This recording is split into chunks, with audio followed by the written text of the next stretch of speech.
ପିଲାମାନେ ଆସିଗଲା Odia optional selection question. ଖାଲି ସିଲେକ୍ସନ୍ କୋଶ୍ଚିନ୍ ନୁହଁ, ଏଠାରୁ ମୁଁ କେମିତି ଲେଖିବ ତା ଷ୍ଟ୍ରାଟେଜି ମୁଁ ବୁଝେଇବି।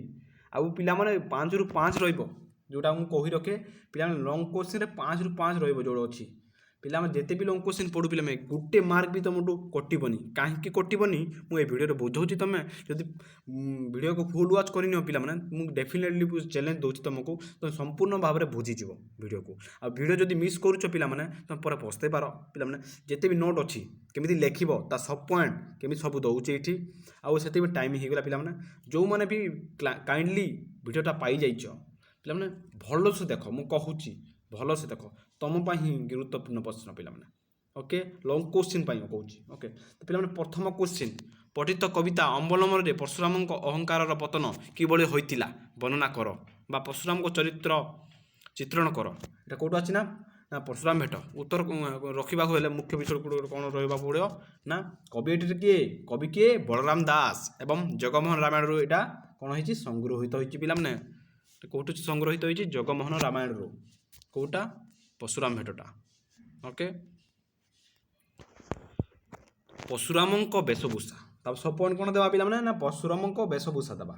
ଓକେ, ଆଗକୁ ଭଲ ଭଲ ବୁଝେଇଛି ଦେଖବ। ଓକେ, ଆଗକୁ ଦେଖିବ କେମିତି କେମିତି ନୋଟ୍ ଅଛି, ତୁମେ ଦେଖିଲେ ପୁରା ଖୁସି ହେଇଯିବ। ଭଲ ଭାବରେ ନୋଟ୍ ଆଣିଛି ନା ପରଶୁରାମ ବେଶଭୂଷା ଦେବ କ'ଣ ନା ସେ ତାଙ୍କ କ'ଣ ଥିଲା, ତାଙ୍କ ପିଙ୍ଗଳ ଜଟା ଥିଲା, ଛାଲ କାନ୍ଧରେ ପକାଉଥିଲେ, କୁଠାର ଓ ବୈଷ୍ଣବ ଧନୁ ପରିଧାନ କରୁଥିଲେ। ଆଉ ଶ୍ରୀରାମଙ୍କ ବୀରବାଦ୍ୟ ଶୁଣି କ୍ରୋଧିତ ହେବା ଓ ଶିବ ଧନୁ ଭାଙ୍ଗି ଥିବାରୁ ଶ୍ରୀରାମଙ୍କୁ ଯୁଦ୍ଧ ଆହ୍ୱାନ ଦେବା, ଶ୍ରୀରାମଙ୍କ ବିନମ୍ରତା, ବୈଷ୍ଣବ ଧନୁର ଗୁଣ ଚଢ଼ାଇବା ଏବଂ ପରଶୁରାମଙ୍କ ଦର୍ପ ବା ଅହଙ୍କାର ଚୂର୍ଣ୍ଣ ହେବା, ପରଲୋକରେ ପାପର ଛେଦନ ଏଇଠି ଆଲୋଚନା କରାଯାଇଛି। ତ ବୁଝିଲ ପିଲାମାନେ ନା ଏଇଠି କ'ଣ କୁହାଯାଇଛି ନା ଦେବ କେମିତି ବୀରବାଦ୍ୟ ସେ ବଜେଇକି ଆସୁଥିଲେ, ଶିବ ଭଗବାନ କରି ସୀତାକୁ ବିବାହ କରି ଆସୁଥିଲେ, ସେତେବେଳେ କ'ଣ ବୀରବାଦ୍ୟରେ ବା ବୀରତ୍ୱର ଶବ୍ଦରେ କ'ଣ ହେଇଛି ନା ପରଶୁରାମଙ୍କ ଧ୍ୟାନ ଭଗ୍ନ ହୋଇଯାଇଛି। ସେ କ୍ରୋଧରେ କୁରାଢ଼ି ଧରି ଆଉ ବୈଷ୍ଣବ ଧରି ଯାଇଛନ୍ତି ଶ୍ରୀରାମଙ୍କ ପାଖରେ। ଆଉ ଶ୍ରୀରାମ କହିଛନ୍ତି ସତରେ ତୁମେ ଯଦି ଗୁଣ ଚଢ଼େଇ ପାରିବ ମୁଁ ତୁମକୁ ଛାଡ଼ିବାକୁ ଦେବି, ନହେଲେ ତୁମକୁ ମୁଁ ମାରିଦେବି। ସେ କହୁଛନ୍ତି ନା ଶିବ ଭଗବାନ କେମିତି ଭାଙ୍ଗିଲୁ, ତୁ ଯଦି ସତରେ ତୁ କ୍ଷତ୍ରିୟ ବା କ'ଣ ଭଗବାନ, ତୁ ମୋ ଯେଉଁଟାକି ବୈଷ୍ଣବ ଧନୁରେ ଗୋଟେ ଖାଲି ବାଣ ଚଢ଼େଇକି ଦେଖ। ସେ ତ କରନ୍ତି, ସେ ରାମଚନ୍ଦ୍ର ବାଣ ବି ଚଢ଼ାଇଛନ୍ତି ନା ସେ ପରଲୋକ ଭେଦ କରିଛନ୍ତି। ତ ବୁଝ ଏତିକି। ଓକେ, ନା ପ୍ରସନ୍ନ ସରହ ସୁନ୍ଦରୀ କବିତାର ଦ୍ୱିତୀୟ ରୂପ ବର୍ଣ୍ଣନା ଆଉ ଚିତ୍ରଣ କର ପିଲାମାନେ। କ'ଣ କରିବା, ସରହ ସୁନ୍ଦରୀ କବିତାରୁ ଦ୍ୱିତୀୟ କର ରୂପ ବର୍ଣ୍ଣନା କରିବା ଆଉ ଚିତ୍ରଣ କର। ଉତ୍ତର ରଖିବା ମୁଖ୍ୟ ଟପିକ୍ ଗୋଟେ ହେଲା ପିଲାମାନେ, ଦେଖିନେବ ଏଠି ନା କ'ଣ ଦେବା ନା ପିଲାମାନେ ସନ୍ଥ କବି ଅଚ୍ୟୁତାନନ୍ଦ ଦାସ ହରିବଂଶ ପୁରାଣର ସୂଚନା। ନା ପିଲାମାନେ ସନ୍ଥ କବି କି ଅଚ୍ୟୁତାନନ୍ଦ ଦାସ, ଏଇଟା କେଉଁଠୁ ଅଛି ନା ହରିବଂଶ ପୁରାଣର ସୂଚନା। ଓକେ ପିଲାମାନେ ଏଇଠୁ ହରିବଂଶରୁ ଆସିଛି। ଓକେ, ନା ଗୃହୀତ ହୋଇଛି।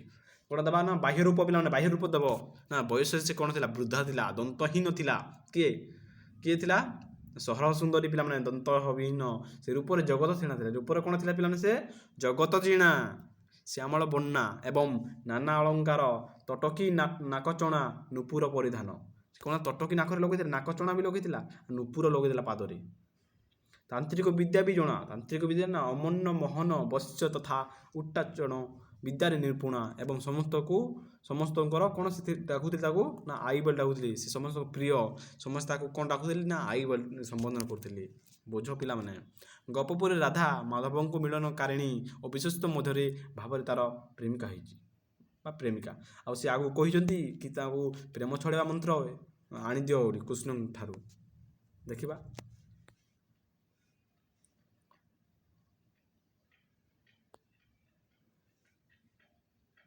ତାପରେ ରହିଲା ପିଲାମାନେ ଏଇଟା ନା ପ୍ରସନ୍ନ ପଠିତ ଛାନ୍ଦ ଅନୁସାରେ ରାଧାଙ୍କର ସମ୍ପର୍କିତ ହୃଦୟ ସ୍ୱରୂପ ଏବଂ ବିରହ ବେଦନା ବର୍ଣ୍ଣନା କର। ନା ଧୀର ରାଧା କର ଧରି ଉତ୍ତର ରହିବାକୁ ଥିବା ମୁଖ୍ୟ ବିଷୟ ନା ଦିଦଗ୍ଧ କବି ଅଭିମନ୍ୟୁ ସାମନ୍ତ ସିଗା ଦିଦଗ୍ଧ ଚିନ୍ତାମଣି କାବ୍ୟ ରହିଛି। କେଉଁଠି ବିଦଗ୍ଧ ଚିନ୍ତାମଣି କାବ୍ୟରୁ ସଂଗୃହୀତ। ଶ୍ରୀକୃଷ୍ଣ ବିନା ରାଧାଙ୍କର ଅବସ୍ଥା ଚନ୍ଦ୍ର ବିନା ଚକର। ନା ଚନ୍ଦ୍ର ବିନା କ'ଣ ନା ଚକର ଯେମିତି, ସେମିତି କି କାହାର କୃଷ୍ଣ ବିନା ରାଧାଙ୍କର, ଏବଂ ଜଳ ବିନା ମୀନର ବା ଜଳ ବିନା ମାଛର, ଯେଉଁଟାକି ପ୍ରୀତିବେଳା ଉଡ଼ି ଯାଉଛି ଆଉ ଅସ୍ତିତ୍ୱ ନାହିଁ ଯାହାର।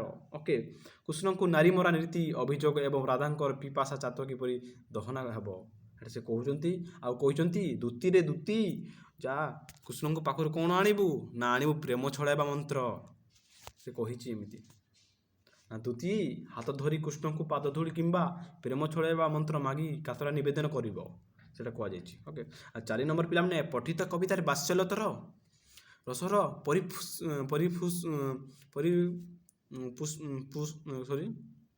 ପରିସ୍ଫୁରଣ କିପରି ହୋଇଛି ନା ପଠିତା ବାତ୍ସଲ୍ୟତରେ ପରିସ୍ଫୁରଣ କିପରି ହୋଇଛି ବା ଯଶୋଦା ମାତୃ ହୃଦୟରେ ଚିତ୍ର ପ୍ରଦାନ କରିବ ମାତୃ ହୃଦୟର କେମିତି ନା ଉଠନିଶି ପାଇଲା ଏଥର ଏଚି ପିଲାମାନେ ଉଠନିଶି ପାଇଲା। ତାପରେ କାରଣ ବୈଷ୍ଣବ ଗୀତି କବି ବନମାଳୀ ଦାସ ପିଲାମାନେ କିଏ ଓଡ଼ିଶା ଗୋଟେ ରଚିତ ଏବଂ ସମ୍ପୂର୍ଣ୍ଣ ଭାବରେ ଗୋଟେ ବଳିଷ୍ଠ କବି ପିଲାମାନେ, ତାଙ୍କ ବିଷୟରେ ଟିକେ ଦେବ ଇଣ୍ଟ୍ରୋଡକ୍ସନ୍, ତାଙ୍କର ଦେବ ପରିଚୟ ଦେବ। ଓକେ, ତାପରେ ରହିଲା ପିଲାମାନେ କ'ଣ ଲେଖିବ ନା ପ୍ରଭାତ ଚିତ୍ର ଦେବ, ସଭେଣୀଟା ଯେଉଁଟା କହୁଛି ତାପରେ ଦେବ ନା ପିକ ଡାକୁଛି କାକ ଓ ଶୁକ କୋଟ ମାନେ ପ୍ରଖର ରାବ ଏବଂ ଶ୍ରୀକୃଷ୍ଣଙ୍କୁ ଉଠାଇବା ପାଇଁ ଯଶୋଦାଙ୍କୁ ଆକୁଳତ କରୁଛନ୍ତି। ତାପରେ ଆସିଲା ମାତୃସ୍ନେହ, କ'ଣ ପିଲାମାନେ ମାତୃସ୍ନେହ ବାସନୀରେ ଶ୍ରୀମୁଖେ ଦେବୀ ପଖାଳି ଯେଉଁଟା କହୁଛନ୍ତି ପଖାଳିବା ଏବଂ ଖଣ୍ଡ ସ୍ୱର ଅମୃତ ପାଣି କଦଳୀ ଖୁଆଇଦେବାର ଲୋଭ ଦେଖାଇଛନ୍ତି କିଏ ଦେଖାଇଛନ୍ତି ନା ମାତା ଯଶୋଦା। କୃଷ୍ଣଙ୍କର କାଲିର ପରିଶ୍ରମ ଗୋଘଟକୁ ଯିବା ପାଇଁ ଉଚ୍ଛୁର ହେଉଥିବା ଆଶଙ୍କା ପିଲାମାନେ, ଗାଈ ଚରାଇ ଯିବାକୁ ଆଶଙ୍କା, ସେ ଖାଲି ଚିନ୍ତାରେ ପଡ଼ୁଛନ୍ତି। ଓକେ, ଆଉ କହୁଛନ୍ତି କାଲିର ଯେଉଁ ପରିଶ୍ରମ କରୁଥିଲା ସେ ଥକି ଯାଇଥିଲା, ସେ ଉଚ୍ଛୁର ହୋଇଥିଲା ପିଲାମାନେ, ଆଉ ଆଜି ଯିବା ପାଇଁ ସେ ତରବର ହେଉଛି ପିଲାମାନେ। ରହିଲା ପ୍ରଶ୍ନ ପ୍ରାଚୀନ ଭାରତର ଆଧ୍ୟାତ୍ମିକ ଦୃଷ୍ଟିକୋଣରୁ ଜୀବନ ନିୟମିତ ନହେଲେ ଆଧୁନିକ ଯୁଗରେ ଦୁର୍ଗତିରୁ ରକ୍ଷା ନାହିଁ ନା ପିଲାମାନେ, ଏଇଟା ଏ ଉକ୍ତିର ଅର୍ଥ ବୁଝାଉ ଦିଅ, ଏମିତି ପଡ଼ିବ କୋଶ୍ଚିନ୍ ନା ପ୍ରାଚୀନ ଭାରତ ଆଧ୍ୟାତ୍ମିକ ଦୃଷ୍ଟିକୋଣରୁ ଜୀବନ ନିୟମିତ ନ ହେଲେ ଆଧୁନିକ ଯୁଗର ଦୁର୍ଗତିର ରକ୍ଷା ନାହିଁ। ବୁଝିବ ଆଧ୍ୟାତ୍ମିକ ଭିତ୍ତି ପିଲା, ଆଧ୍ୟାତ୍ମିକ ଭିତ୍ତି ନା କ'ଣ କହୁଛନ୍ତି ବୁଝିବା, କ'ଣ ଲେଖିବ ନା ପିଲାମାନେ ଲେଖିବ ପ୍ରାବନ୍ଧିକ ରତ୍ନାକର ପତିଙ୍କ ସୂଚନା ଆଧ୍ୟାତ୍ମିକ ସଂଜ୍ଞା ନା ପରମାଶ୍ରୟୀ ଏଇଠୁ ଅଛି। ଓକେ, ସଂଜ୍ଞା ଦେବ ନା ପ୍ରାଚୀନ ଭାରତର ଶିକ୍ଷା ରାଜନୀତି ଓ ଦୈନନ୍ଦିନ ଜୀବନ ସତ୍ୟ ଏବଂ ଶିବ ଓ ସୁନ୍ଦର ଉପାସନା। କ'ଣ ପ୍ରାଚୀନ ଭାରତର ଶିକ୍ଷା ରାଜନୈତିକ ଦୈନନ୍ଦିନ ଜୀବନ ଓ ସତ୍ୟ ଶିବ ଓ ସୁନ୍ଦର ଉପାସନା। ଆଧୁନିକ ଜଡ଼ବାଦୀ ବିଜ୍ଞାନ ଓ ସଂକୀର୍ଣ୍ଣ ସ୍ୱାର୍ଥର ପ୍ରଭାବରେ ମଣିଷ ରକ୍ଷକ ବଦଳରେ ଭକ୍ଷକ ସାଜିଛି।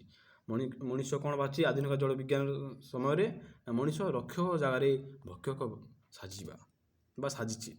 ଗାନ୍ଧିଜୀ ଓ ବିବେକାନନ୍ଦ ଦର୍ଶିତ ଆଧ୍ୟାତ୍ମିକ ଭିତ୍ତିର ଜୀବନ ପୂର୍ଣ୍ଣ ପରିଚାଳିତ କରିବାର ଆବଶ୍ୟକତା ନା ଯେମିତି ମହାତ୍ମା ଦର୍ଶିତ ଆଧ୍ୟାତ୍ମିକ ଯେମିତି ଦର୍ଶାଇଛି ସେମିତି ଆମେ ସମସ୍ତେ କରିବା କଥା କହୁଛେ। 6 ନମ୍ବର କୋଶ୍ଚିନ୍ ନା ପ୍ରଶ୍ନ ଫରାସୀ ବିପ୍ଳବ ସୃଷ୍ଟି ହୋଇଛି 3ଟି ସ୍ଲୋଗାନ ବା ସମାନତା, ସ୍ୱାଧୀନତା ଆଉ ରହିଲା ଭ୍ରାତୃତ୍ୱ, ଏହାର ମହତ୍ତ୍ୱ କ'ଣ ପିଲାମାନେ ବୁଝାଇ ଦିଅ, ତା ମହତ୍ତ୍ୱ କ'ଣ ବୁଝାଇ ଦେବ କେମିତି ନା ସ୍ୱାଧୀନତା ସମାନତା ସ୍ୱାଧୀନତା ଭ୍ରାତୃତ୍ୱର କେମିତି ବୁଝାଇବ ପିଲାମାନେ ନା ଲେଖିବ ଟପିକ୍ ଦେଇକି ତା ଲେଖିବ ଚିନ୍ତା ନାୟକ ଚିତ୍ତରଞ୍ଜନ ଦାସ ଓ ଫରାସୀ ବିପ୍ଳବର ପ୍ରେଷ୍ଟା ପକ୍ଷ, ସ୍ୱାଧୀନତା ରାଜନୈତିକ ପତନ ଓ ଗଣତନ୍ତ୍ରର ପ୍ରତିଷ୍ଠା। ଏଗୁলো ସବ ପଏଣ୍ଟ ପିଲାମାନେ ସମାନତା କ'ଣ ନା ଦାରିଦ୍ର୍ୟ ଅଭିଜ୍ଞତା ଶୋଷଣ ବିରୁଦ୍ଧରେ ସମାନ ସୁଯୋଗ ଅଧିକାର। ଓକେ ପିଲାମାନେ ବୁଝିଲ ସ୍ୱାଧୀନତା, ତାପରେ ସମାନତା କ'ଣ ହେଲା ନା ସ୍ୱାଧୀନତା କ'ଣ ନା ପିଲାମାନେ ସ୍ୱାଧୀନତା ହେଉଛି ନା ରାଜତନ୍ତ୍ରର ପତନର ଏକ ଗଣତନ୍ତ୍ରର ପ୍ରତିଷ୍ଠା, ଆଉ ସମାନତା ବୁଝିଲ। ଭ୍ରାତୃତ୍ୱ କ'ଣ ପିଲାମାନେ ଏହା ଆଇନ ଦ୍ୱାରା ନୁହେଁ ବରଂ ମଣିଷର ସଚେତନ ସଦିତ ଏବଂ ପୃଥିବୀର ଗୋଟିଏ ବୃହତ୍ ଘର ଭାବିବା ଦ୍ୱାରା ସମ୍ଭବ ନା ବ୍ରଦରହୁଡ୍ ଯେଉଁଟା ଭ୍ରାତୃତ୍ୱ। ଓକେ ପିଲାମାନେ ତାପରେ 7 ନମ୍ବର ନା ଆଧୁନିକ ରାଜନୈତିକ କ୍ଷେତ୍ରରେ ସତ୍ୟମ ବଜେଜେକୁ କିପରି କଟାକ୍ଷ କରାଯାଇଛି କିମ୍ବା ପ୍ରବନ୍ଧର ବ୍ୟଙ୍ଗାତ୍ମକ ଦିଶ ନା ସତ୍ୟମ ବଜେଜ ଯେଉଁଟା ଅଛି କଟାକ୍ଷ ଯେଉଁଟା ତାକୁ ପ୍ରବନ୍ଧର ବ୍ୟଙ୍ଗାତ୍ମକ ଦିଗ ଦର୍ଶାବ ନା ସତ୍ୟମ ବଜେତେ। ବୁଝିବା ରଚନାତ୍ମକ ଗୋବିନ୍ଦ ତ୍ରିପାଠୀ ନା ସତ୍ୟମ ବଜେର କିଏ ଗୋବିନ୍ଦ ତ୍ରିପାଠୀଙ୍କ ବ୍ୟଙ୍ଗାତ୍ମକ ଶୈଳୀର ସୂଚନା ସେ କ'ଣ ଦେଇଛନ୍ତି ପ୍ରଦାନ କରିଛନ୍ତି ନା ଅତୀତରେ ଗାଥା ମଣିଷ ଶାରୀରିକ ବଳ ଏବଂ ଆଧୁନିକ ସତ୍ୟ ମଣିଷ ନା ଶାରୀରିକ ବଳ ଏବଂ ଆଧୁନିକ ସଭ୍ୟତାର ମଣିଷ ବୁଦ୍ଧି ମାରପେଚ ମଧ୍ୟର ସୂଚନା। ଓକେ ପିଲା ରାଜନୀତିରେ ସଂଖ୍ୟାଗରିଷ୍ଠତା ଓ ପାଟିତୁଣ୍ଡ ବଳରେ ଅସତ୍ୟକୁ ସତ୍ୟରେ ପରିଣତ କରିବା ଶାରୀରିକ ଅପଦାର୍ଥ୍ୟ ବୋଲନା। ଓକେ ଯେଉଁଟା ସତ୍ୟକୁ ମିଛ କରିବା, ହିଂସାର ନୂତନ ରୂପ ଏବଂ ମଣିଷର ମନର ଅଶାନ୍ତି ଯୋଗୁଁ ବିଶ୍ୱଯୁଦ୍ଧର ଆଶଙ୍କା ବୋଲା କ'ଣ ଥିଲା ମଣିଷର ବା ହିଂସାର ନୂତନ ରୂପ ମଣିଷର ମନର ଅଶାନ୍ତି ଯୋଗୁଁ ବିଶ୍ୱଯୁଦ୍ଧର ଆଶଙ୍କା ହୋଇଥିଲା। ତାପରେ ରହିଲା ପିଲା 8 ନମ୍ବର ପ୍ରଶ୍ନ ପରିବାରର ପ୍ରତି ଅବହେଳା କରି ଦୁର୍ଯ୍ୟୋଧନ ବାବୁ କିପରି ଦଣ୍ଡିତ ହୋଇଛନ୍ତି ବୋଲି ପକ୍ଷାଘାତ ଗଳ୍ପରେ ବର୍ଣ୍ଣିତ କରାଯାଇଛି। ପକ୍ଷାଘାତ ଗଳ୍ପରେ ଅବଲମ୍ବନ ପରିପାଦନ କର ପିଲାମାନେ ନା କ'ଣ କହୁଛନ୍ତି ଏଇଠି ନା ପିଲାମାନେ କୋଶ୍ଚିନ୍ କ'ଣ କହୁଛି ଟିକେ ରୁହ ନା କେଉଁ ଗଲେ ନା ପରିବାର ପ୍ରତି ଅବହେଳା ଦୁର୍ଯ୍ୟୋଧନ ବାବୁ କିପରି ଦଣ୍ଡିତ ହୋଇଛନ୍ତି ପକ୍ଷାଘାତ ଗଳ୍ପରେ ଅବଲମ୍ବନ କର ପିଲାମାନେ। ଓକେ ନା ଗାଳ୍ପିକ ବାମାଚରଣ ମିତ୍ର ତ ପିଲାମାନେ ନା ଗାଳ୍ପିକ ବାମାଚରଣ ମିତ୍ରଙ୍କ ସୂଚନା ଏହା ଏକ ଆଧ୍ୟାତ୍ମିକ ଗଳ୍ପ ପିଲାମାନେ। ଏହା ଗୋଟେ କ'ଣ ଆଧ୍ୟାତ୍ମିକ ଗଳ୍ପ ଯେଉଁଟା ଏବର ଗଳ୍ପ। ଓକେ ଆଧୁନିକ ଆମ ସୂଚନା ଦିଏ। ଓକେ ଦୁର୍ଯ୍ୟୋଧନ ବାବୁଙ୍କର ପଦବୀ କ୍ଷମତା ଅର୍ଥ ପଦବୀ ଅର୍ଥ ସେ ଯେଉଁଟା କ୍ଷମତାରେ ଥିଲେ ନା ସେ ପଦବୀରେ ଯେଉଁଟା ଥିଲେ। ଓକେ ଅର୍ଥ ପଛରେ ଅବଦାନ ଏବଂ ପରିବାର ଦ୍ୱିତୀୟ ପତ୍ନୀ ସନ୍ତାନ ଅବହେଳାତ ସେ ଦ୍ୱିତୀୟ ପତ୍ନୀ ଗ୍ରହଣ କରିଥିଲେ ଦ୍ୱିତୀୟ ପତ୍ନୀ ଫଳସ୍ୱରୂପ କ'ଣ ହୋଇଥିଲା ଦେଖିବା ବଡ଼ ପୁଅ ଦୁର୍ନୀତିଗ୍ରସ୍ତ ମଜା ମଦ୍ୟପ ବା ମଦ ପିଉଥିଲେ ଅବସର ପରେ ନିଜ ପକ୍ଷାଘାତରେ ଆକ୍ରାନ୍ତ ହୋଇ ପରିବ୍ୟକ୍ତ କୈଳାସ ଦେବତାର ନା ଦେବତା ପରି ପଡ଼ି ରହିଥିଲେ। କୌଳିକ ଦେବତା ପରି କେଉଁଠି ପଡ଼ି ଯାଇଥିଲେ ନା ଘରେ ପଡ଼ି ଯାଉଥିଲେ ତାକୁ କିଏ ପଚାରୁନଥିଲେ। ଓକେ ସନ୍ନ୍ୟାସୀ ପିଲା ତୃତୀୟ ପୁତ୍ର କିଏ ସନ୍ନ୍ୟାସୀ ଥିଲେ ନା ପୁତ୍ର ଆଗରେ ନିଜର ଦୋଷ ସ୍ୱୀକାର ଓ ଅନୁତାପ କରିଥିଲେ କାହିଁକି ସେ ଘରୁ ପଡ଼ିଥିଲା ନା ମୁଁ ଯେତେ ବି ଅନ୍ୟାୟ କରୁଥିଲି ଏବେ ମୋଠୁ ସବୁ ପକ୍ଷାଘାତ ରୋଗରେ ସବୁ ପାଉଛି ସେ ଅନୁତାପ କରିଛନ୍ତି। ଆଉ ଯାହାକୁ ସେ କଳଙ୍କ କହୁଥିଲେ ସେ ସନ୍ନ୍ୟାସୀ ହୋଇ ତା ପାଖକୁ ଆସି ସେ ନିଜର ଦୋଷ ସ୍ୱୀକାର କରିଛନ୍ତି। ଓକେ ପ୍ରଶ୍ନ ବାଉଁଶରାଣୀ କ୍ଷୁଦ୍ରଗଳ୍ପ ନାମକରଣ ସାର୍ଥକତା ପ୍ରତିପାଦନ କରି କିମ୍ବା ମିସେସ୍ ଚୌଧୁରୀଙ୍କୁ ବାଉଁଶରାଣୀ ଭାବରେ ଚିତ୍ରିତ କରିବାର ତାତ୍ପର୍ଯ୍ୟ ନିର୍ଣ୍ଣୟ କର। ବାଉଁଶରାଣୀ ରହିଛି ପିଲାମାନେ ବୁଝିବା ସମ୍ପୂର୍ଣ୍ଣ କୋଶ୍ଚିନ୍କୁ ନା ଗାଳ୍ପିକ ବୀଣାବଳ ମହାନ୍ତି ଓ ନାରୀ ମନସତ୍ୱ ବିଶ୍ଳେଷଣ କର ନା ଗୋଟେ ନାରୀର ମନର ଯେଉଁ ବିଶ୍ଳେଷଣ କେମିତି ତାଙ୍କ ନାରୀ କେମିତି ଭାବନ୍ତି ତାଙ୍କ ଯଦି ତାଙ୍କ ଯେଉଁ ଥଟ୍ ଅଛି ତାଙ୍କ ଭାବନା ଯେଉଁଟା ନାରୀଙ୍କ ଆଧ୍ୟାତ୍ମିକ ଭାବନା ତାକୁ ଏଇଠି ବ୍ୟାଖ୍ୟା କରାଯାଇଛି। ମିସେସ୍ ଚୌଧୁରୀ ବୋଲେ ମିସେସ୍ ତାଙ୍କ ସ୍ତ୍ରୀ ଚୌଧୁରୀଙ୍କ ସ୍ତ୍ରୀ ମିସେସ୍ ଚୌଧୁରୀ ପାରିବାରିକ ଦାୟିତ୍ୱ ନା 5ଟି ସନ୍ତାନ କେତୋଟି 5ଟି ସନ୍ତାନ ଏବଂ ସ୍ୱାମୀଙ୍କର ଖାମଖିଲିଆ ଏମିତି ଯେଉଁ ଥଟ୍ଟା ମଜା ଖାମଖିଲିଆ ବିଳାସ ବିନୋଦନ ଅର୍ଚ୍ଚନା ଓ ଲୁନାଙ୍କ ପ୍ରସଙ୍ଗ ଜୀବନଶୈଳୀ ଅର୍ଚ୍ଚନା ଲୁନା ଜାଣିଥିବ କିଏ। ଓକେ ତ ଜାଣିପାରିବ ଜୀବନଶୈଳୀ ବିଷୟରେ ଟିକେ ଲେଖିବ ସବୁ ଜାଣି ମଧ୍ୟ ନିଜର କ୍ଳାନ୍ତି ଓ ଅଶାନ୍ତିକୁ ଲୁଚାଇ ବାହାରେ ହସି ହସି ଅଭିନୟ କରିବା ତା ଗୋଟେ ସବୁଠୁ ଭୁଲ ଥିଲା ପିଲାମାନେ କିଏ ଯେଉଁଟା ମିସେସ୍ ଚୌଧୁରୀ। ବାଉଁଶରାଣୀ ଯେପରି ଶୂନ୍ୟ ବାଉଁଶ ଉପରେ ସତର୍କତା ସହ ଭାରସାମ୍ୟ ରକ୍ଷା କରେ ସେହିପରି ସାମାନ୍ୟ ପଦ ସଂକଳନ ହେଲେ ସଂସାର ଭାଙ୍ଗିଯିବ ଭୟରେ ମିସେସ୍ ଚୌଧୁରୀଙ୍କ ସାଲିସ ବିହୀନ ଜୀବନ ସଂଗ୍ରାମ।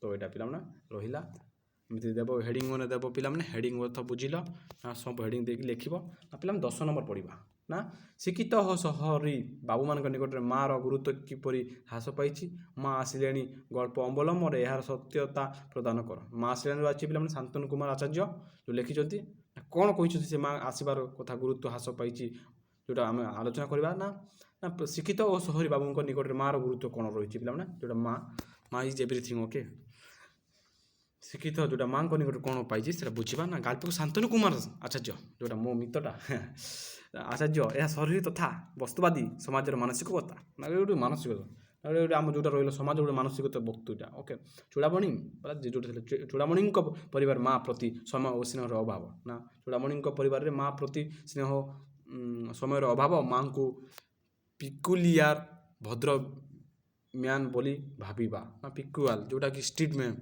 ଭାବିବା ସେଇଟା ଗୋଟେ ଖୁବ୍ ଭୁଲ ଥିଲା ତାଙ୍କର ବହୁତ ଭୁଲ ଥିଲା। ଆଉ ସେ କହୁଛନ୍ତି କ'ଣ ମା ଆସିବା ଖବର ପାଇ ବିରକ୍ତ ହୋଇ ଏବଂ ଲୋକ ଦେଖାଣିଆ ଭଦ୍ରତା ମସଲା ଦୋସା କଫି ଦେଖାଇବା ପିଲାମାନେ ଏଇଟା ସବୁ ସର୍ଟ। ଓକେ ବୁଝିନି ଖାଲି କ'ଣ ପରେ ହୋଇଯାରେ ମାଆଙ୍କ ମୃତ୍ୟୁ ଖବର ପାଇବା ଏବଂ ମୃତ୍ୟୁ ପରେ ବି ମାଆର ଆତ୍ମା ନିଜ ପିଲାମାନଙ୍କୁ ଆଶୀର୍ବାଦ କରିବାକୁ ଧାଇଁ ଆସିଥିବାର ମାନବିକତା ସତ୍ୟତା।